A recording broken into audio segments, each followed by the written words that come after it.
अस्सलामुअलैकुम मेरे सभी प्यारे प्यारे भाइयों और बहनों को। तो जैसे कि आप लोगों को दिख रहा है ये करंजी बन रही है। तो ये माशाल्लाह से रजब का महीना चल रहा है और इसमें न्याज़ होती है, तो न्याज़ में ये बनता है। तो मुझे टाइम नहीं मिला था, मैं वीडियो अपलोड नहीं कर पाई थी, तो मैं अब वीडियो अपलोड कर रही हूँ।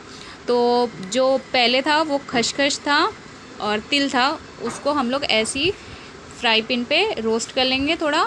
और ये सूजी है, सूजी को घी के साथ रोस्ट कर लेंगे, मतलब भून लेंगे घी में। और ये ड्राई फ्रूट्स हैं, काजू बादाम अखरोट पिस्ता और छोटी छोटी वो चारोली रहती है ना, उसको चारोली बोलते हैं वो। तो सब हम घी में भून लेंगे, मतलब करंजी में जो कुछ भी हम मटेरियल डालते हैं सबको घी में भूंज लेते हैं, रोस्ट कर लेते हैं, जिसकी वजह से हमारी करंजी बहुत अच्छी और टेस्टी बनती है। तो ये नारियल है, इसे हमने घस लिया है बारीक बारीक सा, और इसे भी हम घी में भूंज लेंगे। इसकी वजह से क्या होता है, जो नारियल का कच्चापन होता है ना वो हट जाता है और इसका टेस्ट अच्छा हो जाता है। तो करंजी में पड़ने वाला सारा सामान, जो भी सारा मटेरियल होता है वो घी में रोस्ट रहता है। ये छोटी इलायची है, इसको मैं थोड़े से शक्कर के साथ पीस लूँगी, क्योंकि ये वैसे फ़ाइन नहीं होते हैं, ये शक्कर के साथ आप डाल के पीसोगे तो ये फ़ाइन हो जाते हैं। तो ये पिस चुका है और इसका पाउडर भी मैं, इसकी खुशबू बहुत अच्छी होती है। तो ये, और ये है सोट। सोट को हम इस तरह से टुकड़ा टुकड़ा छोटा छोटा कर लेंगे, क्योंकि ये मिक्सी जार में अक्खा पिसाता नहीं है, तो इसको भी हम पीस लेंगे। इससे करंजी में खुशबू बहुत अच्छी आती है। एक तो ये मैटर करता है, और दूसरा ना जो इलायची का पाउडर होता है उसकी वजह से ना करंजी में टेस्ट बहुत अच्छा आता है। और जो इसमें हम शक्कर डालेंगे उसे भी हम पीस कर ही डालेंगे, अक्खे नहीं डालेंगे, वरना जब हम खाते हैं तो वो मुंह में लगते हैं। तो इसी तरह हम शक्कर भी पीस लेंगे और फिर उसके बाद हम सारी चीज़ों को इकट्ठा कर लेंगे एक बड़े बर्तन में। और फिर उसके बाद उसके अंदर शक्कर भी, ये इलायची पाउडर और शक्कर है जो मैंने पीसी थी, ये खुशबू के लिए होता है। तो ये मुझे और भी चीज़ों में डालना था, तो इसीलिए मैंने इकट्ठा साथ में पीस लिया था। और ये सॉल्ट का पाउडर है, इससे खुशबू बहुत अच्छी आती है, तो ये मैंने ऐड कर दी हूँ। और शक्कर हम अपने मिठास के हिसाब से कम ज़्यादा कर सकते हैं, तो वो हमें जितना मीठा करना है उसके हिसाब से हम ले लेंगे। और सारी चीज़ों को फिर हम अच्छे से मिक्स कर लेंगे। तो करंजी में हम मावा भी डालते हैं, मावे की वजह से करंजी का टेस्ट और ज़्यादा बढ़ जाता है। तो मेरे घर में जितने भी न्याज़ खाने के लिए आते हैं, माशाल्लाह से सबको ये बहुत पसंद आई और सबने इसकी बहुत तारीफ़ की। तो हम इसे घी में नहीं भूनते, हम सिर्फ इसे कढ़ाई में, फ्राई पैन में, जैसे भी हमें इसको भूनना है हम इसको भून लेते हैं। इसमें खुद तेल छोड़ता है, मतलब घी छोड़ता है या तेल छोड़ता है, जो भी होता है वो खुद छोड़ता है। तो आप लोग देख सकते हैं। इसकी ना फ्लेम हमें स्लो ही रखनी है, फास्ट फ्लेम नहीं रखनी है, फास्ट फ्लेम पे ये जल जाएंगे। तो आप लोग देख सकते हैं ये भुन चुके हैं और घी कैसे इसने छोड़ दिया है। तो ये हो चुके हैं। अब हम गैस का फ्लेम ऑफ़ कर देंगे और इसको ठंडा करके इसको करंजी के मसालों में मिक्स कर लेंगे। तो ये सूजी है, सूजी को भी हम घी में रोस्ट कर लेंगे और सूजी को हम ऐड करेंगे। सूजी बहुत ज़्यादा हमें नहीं डालनी है, वरना सिर्फ हमारी करंजी में सूजी सूजी रहता है। जो हम रेडीमेड ख़रीदते हैं उस करंजी में सिर्फ ज़्यादा सूजी ही रहता है, तो हम सूजी ज़्यादा नहीं डालेंगे। तो हम इसमें मावा भी मिक्स कर लेंगे, मावा ठंडा हो चुका है। तो न्याज़ में करंजी, पापड़, टिकिया, खस्ता टिकिया, खीर और तीखे में भी एक दो चीज़ होती है, बनती है। तो जो पापड़ बनता है, तो पापड़ और करंजी का जो डो है वो हम साथ में तैयार कर रहे हैं। तो अम्मी पापड़ का डो तैयार कर रही हैं और मैं करंजी का। तो पापड़ के डो में हम क्या डालते हैं, थोड़ा सी अजवाइन डालते हैं और काला काला मंगरेल नमक डालते हैं और उसको तेल में, उसमें पहले तेल डालेंगे, तेल डाल के उसको अच्छे से मिक्स कर लेंगे, जैसे कि आप लोग देख रहे हैं। तो इसको अच्छे से मिक्स करने के बाद फिर इसको थोड़े थोड़े पानी से हम गूँधते हैं। और फिर गूँधने के बाद, गूँधना मीन्स मतलब पूरी सारे आटे को एक साथ जब इकट्ठा कर लेते हैं, फिर उसके बाद उसमें तेल डालकर गूँधते हैं उसको, ताकि डो नरम हो और उसके पापड़ अच्छे से बन जाएं। तो ये अम्मी पहले इसको मिक्स कर रही हैं अच्छे से, फिर इसको पानी से गूँध लेंगी, जैसे आप लोग देख रहे हैं। तो ये अम्मी गूँध रही हैं आटा और माशाल्लाह से ये बहुत अच्छे से आटे डो तैयार हो चुके थे। तो आप लोग देख सकते हैं ये सारा असेंबल हो चुका है। उसके बाद अम्मी इसे बड़ी मेहनत से गूंद रही हैं। ये ना आटा 1.25 किलो के करीब है, दोनों पूरी का भी आटा और करंजी का भी आटा।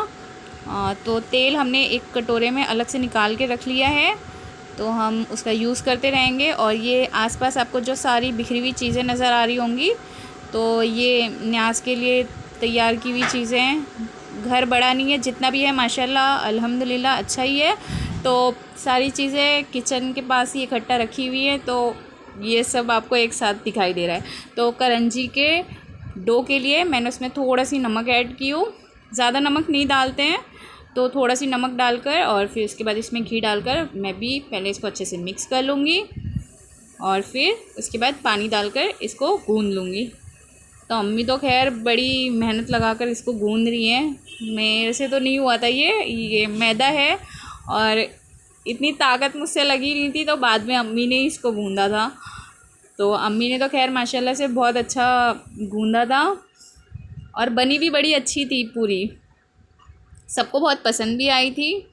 और माशाल्लाह से इस बार का जो कुंडे की न्याज़ है वो हमेशा याद रहेगी कि कुंडे की न्याज़ के साथ ना प्लस कुछ हुआ भी था, तो वो हमेशा ना मेमोरेबल रहेगा जो सीन हुआ था। तो ये आप लोग देख रहे हैं तैयार हो रहा है। तो ये आप लोग देख सकते हैं मैं बड़ी मेहनत के साथ इसको गूंद रही हूँ, पर मुझसे नहीं हो रहा है ये। बाद में मैं इसे अम्मी को दे देती हूँ, अम्मी इसे गूंदती हैं। तो अम्मी का तो खैर आप लोग देख सकते हैं, दोनों में फ़र्क आप लोगों को बहुत इजीली नज़र आ रहा होगा कि अम्मी का डो कितना अच्छा सॉफ्ट है और मेरा डो कितना सख्त है कि मैं उसको गूंद ही नहीं पा रही। देखें आप लोग, इतनी मेहनत लगा कर भी मैं इसे गूंद नहीं पा रही हूँ फिर ये बाद में मैं अम्मी को ट्रांसफ़र कर देती हूँ जब अम्मी का डो हो जाता है। और तो आप लोग देख सकते हैं फिर भी मैं इसमें तेल डालकर गूंद रही हूँ। तो इसी तरह से डो तैयार कर लेंगे। अम्मी का जब डो तैयार हो जाता है तो उसके ऊपर कॉटन का एक कपड़ा लेंगे, हम उसको गीला कर लेंगे और निचोड़ लेंगे। सिर्फ हमें गीला कपड़ा चाहिए, हमें उसमें पानी नहीं चाहिए कि कपड़ा नम हो, और ताकि मतलब जब हम डो रखते हैं रेस्ट के लिए तो वो ऊपर से पपड़ी ना जम जाए। तो आटा भी हम जब गूंद के रखते हैं ऐसी हवा में तो ऊपर पपड़ी जम जाती है, जिसकी वजह से हम कॉटन का कपड़ा ऊपर गीला करके रखते हैं ताकि ऊपर पपड़ी ना जमे और डो हमारा सॉफ्ट रहे। तो हमारा करंजी का और पापड़ दोनों का डो तैयार हो चुका है। उसमें से हम लोई ले लेंगे, एक निकाल लेंगे एक क्वांटिटी में, और उसको इस तरह से लंबा कर लेंगे और फिर चाकू की मदद से इतना छोटा छोटा कट कर लेंगे। पूरी और करंजी दोनों छोटी होती है, तो ज़्यादा बड़ी बड़ी लोई हमें नहीं लेनी है। इस तरह से करने पे आसानी से ये छोटे छोटे पेड़े बन जाते हैं। फिर उसको इस तरह से हम रोटी में कन्वर्ट कर लेंगे। फिर उसके बाद बड़ी सी, जितनी बड़ी साइज़ की हमें चाहिए करंजी, उतनी बड़ी साइज़ की हम करंजी को बेल लेंगे और फिर बीच में हम उसकी फिलिंग को फिल कर देंगे। ये दो तरह से बनती है, एक इस तरह से बड़ी बड़ी बनती है और एक छोटी भी बनती है। तो करंजी का जो मिक्सचर है इस पर डालने के बाद हम चारों तरफ पानी लगा देंगे। जब हम इसके ऊपर इसको पैक करने के लिए जो दूसरी पूरी रखेंगे ताकि वो इस पर अच्छे से सेट हो जाए, तो ये इसके ऊपर हम दूसरी पूरी रख देंगे और इसको अच्छे से सेट कर देंगे और फिर थोड़ा सी हाथ में पानी लगा के इसके साइड्स को लॉक कर देंगे। तो ये देख रहे हैं आप लोग अम्मी कैसे लॉक कर रही हैं। तो ये पीड़ा घुमा घुमा के अम्मी लॉक कर रही हैं, क्योंकि मैं वीडियो बना रही हूँ तो मैं तो नहीं घूम सकती हूँ, तो पीड़ा घूम सकता है, जो घूम सकता है उसी को घुमा लें। तो इसी तरह से हम सारी करंजी को तैयार कर लेंगे।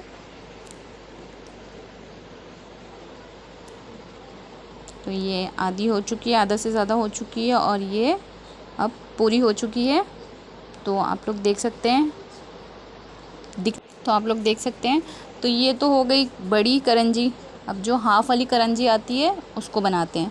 तो उसमें सिर्फ आधे साइड ही पानी लगाते हैं हम, पूरे साइड पानी नहीं लगाते हैं, और बीच में फिलिंग भर देते हैं जैसे कि आप लोग देख रहे हो अम्मी बना रही हैं।